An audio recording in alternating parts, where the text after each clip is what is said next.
Hey Sean, is there a simple way I can browse the internet safely? Oh yeah, absolutely. Let me show you. Just do something. Doing nothing is no longer an option. For this guide, we're going to walk through the steps of how to just change your DNS settings to a more safe DNS solution. And DNS, if you remember from one of our other podcast videos, DNS is the domain name service where if I say go to Google on my computer converts the name Google to numbers that computers speak in. So it's like if you know me and you know where I live, and I say, "Hey, everybody, come to Sean's house for a training session." If you know already my address, you convert Sean's house, come to Sean's house, into my address, and you drive here with no problem. But if you don't know me, you need to use a service to find my address, and so that's basically what DNS is. And by controlling the DNS of the computer, you're able to limit and restrict and prevent the computer from getting to potentially harmful, malicious, inappropriate things. And so we're going to walk through this guide. If you've used the guide and you've made it this far without the video, congratulations. But these videos are designed to accompany those guides. So if you have the guide, we're going to literally just walk through step by step. So this guide is going to help you configure your Windows 10 or 11 PC to use family-friendly DNS servers, blocking inappropriate content, and providing a safer browsing for everyone in your home. We're going to focus on three popular options: the clean browsing, the OpenDNS Family Shield, and the Cloudflare Family DNS. So before you begin, you're going to want to know which one of those you want to use. Before we proceed any further, I would like you to be aware, if you're not comfortable making these changes, these are going to be administrator level changes. If you're just not comfortable using the guide, using the video walkthrough, please seek some professional help to make these changes. ArkCybr does offer this as part of our Pay It Forward free service. And so if you want to book time with us, these are the changes that we are trained and we're experts to make these changes for you. If you're just concerned about doing this, this could cause, if you don't know what you're doing, you could cause harm to your computer. It could be, irreparable damage done to your computer, and we don't want you to do that. So if you're unsure and you're not, familiar enough, please don't go any further.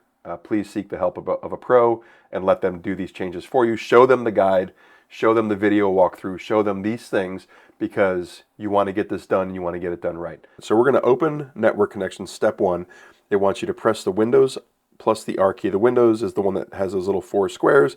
Press the Windows and the R key, and it's going to open a box. In that box, you're going to type in the letters ncpa.cpl November Charlie Papa Alpha Charlie Papa Lima, and that's your network panel control panel. When you click OK on those letters, it's going to open up your network connections page, and you're going to want to look for your active connection. So this computer only has one, and this computer is using a wired connection. But if you see that you have two, one of them may be a Wi-Fi connection. As long as you pick the one that's active, it doesn't say disconnected, you're going to right click on that active connection. So you're going to move your mouse to hover over the properties here, and when you see this little shield, this lets you know that this is an administrator level change. So once you click on that, you'll notice I go right into it, because on this computer I am an administrator. If you don't immediately get this box that shows up right here, but you get another prompt and it's asking you to put in administrator credentials, that is going to be the username and password that you set up for the administrator. So put in your administrator username and your administrator password, hit OK, and you'll get to this window. You may also see another box that says, would like to make changes to your computer, are you sure? And you get a yes or no option. If you get just the yes or no option, go ahead and click yes, and that's going to bring you right to this window as well. The next step in the guide, after clicking properties, is to double click on the Internet Protocol version 4, TCP IPv4, to open its properties. That's this one right here. And so I've clicked it once to highlight it in blue just so you can see where we are. And then I'm going to double click on it now, and it's going to open up the Internet Protocol version 4 properties box. Once you're inside the properties box, there's two boxes in here. We're not going to do anything with the top set of three boxes, but we're going to come down here to the bottom two boxes. And we want to use the following DNS server addresses. And the way to do that is by clicking this radio button, and when you click it, it's now going to allow you to put in the addresses of the DNS provider that we've selected previously. And looking at our screen, our IP addresses are 185.228.168.10 and 185.228.168, 169.11. I'm going to visit a site called badexample.com. This is a good example of a bad website, and so I'm going to hit OK. It's going to take me there, and you're going to see that this is what's called a parked domain. Somebody bought this website and just parked it. They haven't done anything with it. They put a cute little kitty falling asleep on it, just to give security researchers a place to go to show a good example of what a bad website is. And right now, because I'm using default DNS providers, I can get to potentially harmful content. So I'm going to go ahead and hit OK. It's going to make that change. I'm going to hit OK again. And when I go to badexample.com this time,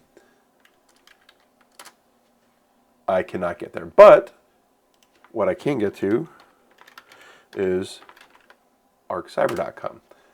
So it's blocking potentially harmful content while still allowing you to visit good, safe sites. So that's how you do it. That's how you limit.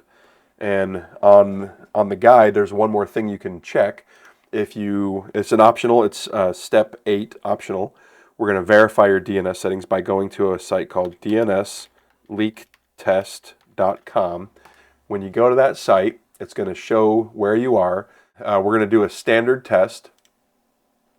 And while the test is running, you're going to see that it is using the cleanbrowsing.org DNS service. Now, if you were to run the DNS leak test before we did this, you would see something completely different. If Spectrum is your internet, you would see Spectrum. If Xfinity is or Comcast is your internet service provider, you would see something along those lines. Whatever, you would be using the default DNS, which is just the wide open, dirty internet. And so once you have made those changes to your computer, you should see, and for this example, of course, you should see that we're using cleanbrowsing.org as our DNS service provider. So you've successfully configured your Windows PC to use a family-friendly DNS server. This helps protect your family from harmful content online while ensuring a safer browsing experience for everyone. So you also, these bonus tips here, you want to consider setting up parental controls on your PC or the router for additional protection. Also educate your family members about the internet safety and responsible browsing habits. Regularly update your chosen DNS server's IP address for optimal performance and filtering. And basically what that means is just look and keep kind of track on, is Clean Browsing doing, the best for your family? If they're not, they have a paid version that they do a little bit more. ArkCybr also has a clean browsing, or sorry, not clean browsing, but we have a DNS service that we provide as well. We don't have a free service, but if you're interested, you can visit our website and talk to us about helping set this up and managing this for you. By following these steps and implementing these tips, you can create a simpler, safer, and more enjoyable online environment for you and your family. Please feel free to share this guide with your friends and family to help them set up their family-safe DNS on their Windows PC. Even with family-safe DNS, parental supervision and open communication are essential for ensuring a responsible and safer internet. And there is this free service. Again, this is kind of one of those you get what you pay for. The providers of all these services, the Clean Browsing, OpenDNS, Family Shield, Cloudflare, and all the other service providers, they do a fantastic job of trying to keep everything up to date, but nothing is 100% foolproof. And so, monitor, watch, and see what your kids are doing. And, there are ways around. And of course, the scammers, hackers, and pornographers, and all those things, they're going to try to beat the system. And so they're going to try to make pages that they'll classify as entertainment, but it's not entertainment. It's harmful. And so if they can trick the filter, it may bypass. So just be aware. This isn't a 100% foolproof, but this definitely removes some of the risk from your browsing experience. So hope you enjoyed this video. Don't forget to like and subscribe, and we'll see you in the next one.